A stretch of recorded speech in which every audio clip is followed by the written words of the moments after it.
tikimės, kad toks forumas, kuriame visapusiškai aptariama tiek mokslinį, tiek praktinį susidomėjimą kelianti tema, bus rengiamas kiekvienais metais.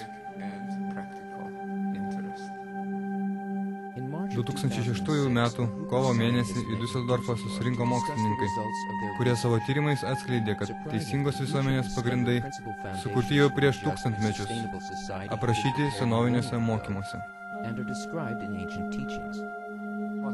Mes atrandame, kad naujoji sąmonė iš tikrųjų yra senoji, amžinoji sąmonė. Ir kongreso metu visiems dalyviams ėmė aiškėti, kad tikrai viskas, kas jau tada buvo numatyta, dabar pildosi.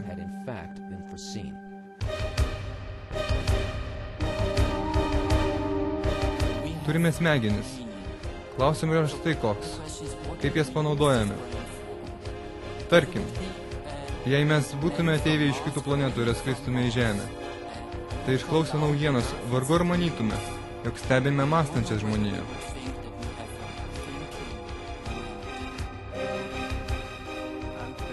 Sąžiningai kalbant, man atrodo, kad mūsų veikla šiame pasaulyje labai neigiama, kad egzistuoja labai rimta problema.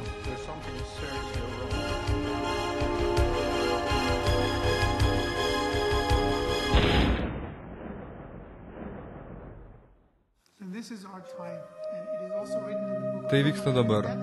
Knygoje Zohar teigiama, kad būtent šiuo metu žmonės grįž prie senųjų autentiškųjų mokymų.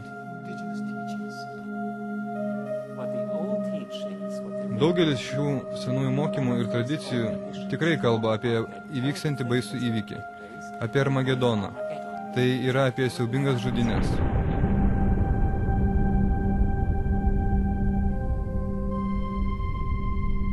Lemiantis faktorius bus žmonijos lyderių sugebėjimas sutelkti visą savo dėmesį tik į tikruosius tikslus. Kokie jie tikrieji tikslai? Kodėl jie yra paslėpti nuo žmonių? Ir kodėl žmogus jaučiasi šiandien toks nepripildytas? Apie tai buvo kalbama per susitikimą.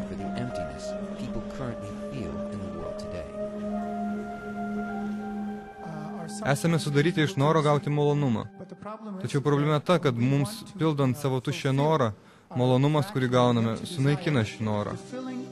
Taigi, visą gyvenimą trokštame pripildymo, bet negalime prisipildyti. Ir galų gale vis tiek liekame tušti.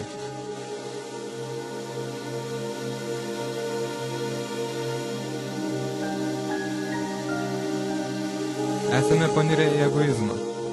Į egoizmą, kuris suskaido mūsų pasaulį į fragmentus, objektus, skaido informaciją į paketus.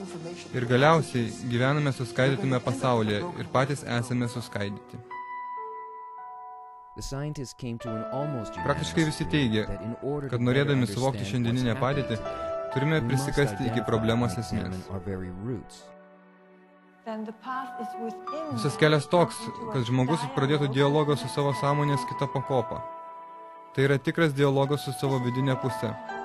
Ir tai be abejo yra svarbiau visko išorinio. Yra tokia labai sąmoninga karikatūra, kurioje Albertas Einšteinas stovi prie lentos ir rašo, o užrašas po karikatūrą teigia: štai šiuo momentu įvyko stebuklas. Būtent taip mes kartais ir jaučiame. Ką nors atradę, surinkame. Eurika, pagaliau aš supratau. Tai vyksta ir mes negalime paaiškinti, kur yra to šaltinis.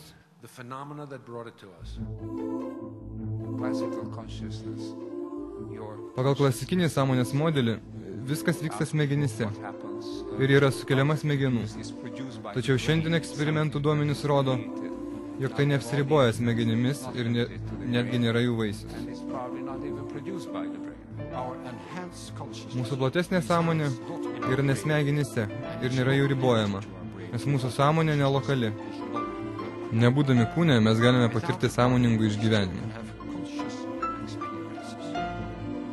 Egoistinis išskaičiavimas tarsi atidalija mus nuo mąstymo objektų. Ši skirianti linija itin svarbi, nes skiria mus nuo vienybės. O jei esame atskiri nuo bendros erdvės, mums galas. Aš tikiu, viliuosi, kad artimiausiu metu šiuolaikinis mokslas pripažins subjektyvios patirties, kuriai priklauso mūsų sąmonės fenomenai, tyrimus. Tikiuosi, kad pritarsime lauko koncepcijai, kuri leidžia suprasti, kaip esame susiję tarpusavyje ir su mūsų planetos, kuriai gresia išmirimas gamta.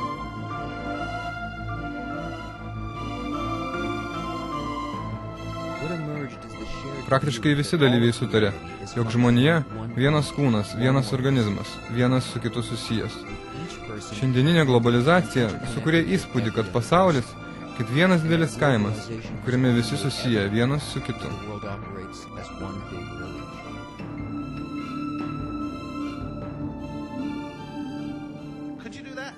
Galite nusivilkti savo švarką. Galbūt iš kuklumo jūs ir nenusirengsite visko, tačiau išsiaiškinkime, iš kur visa tai? Prancūzija, Nepalas, Italija. Matyti, kad čia susirinko žmonės turintis gerą skonį. Airija, Šveicarija. Žinote, aš turiu odinį diržą ir manau, kad dėl jo buvo paaukota kokios nors kiaulės gyvybė. Tačiau kur jį gyveno?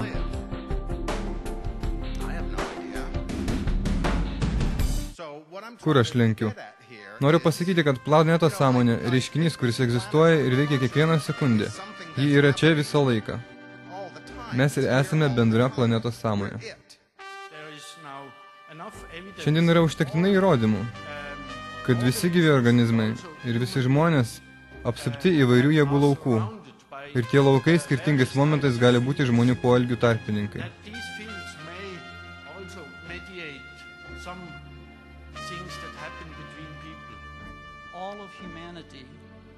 Visa žmonija pereina gyvenimo ciklus kaip vienas organizmas.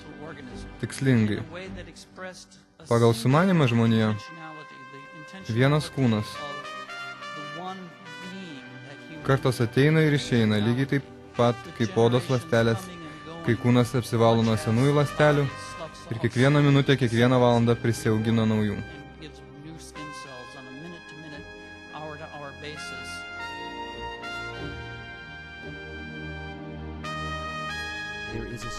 Taip mokslininkų nuomonė, visi įrodymai patvirtina, jog mes viena visuma, tik kol kas to nejaučiame.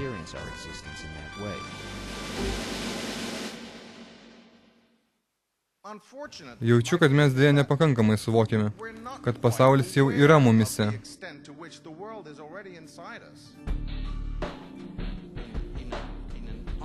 Nesąmoningai tai visada egzistavo.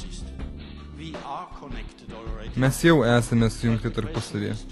Klausimas tik tas, ar galime sąmoningai pradėti gyventi kaip vienas kūnas.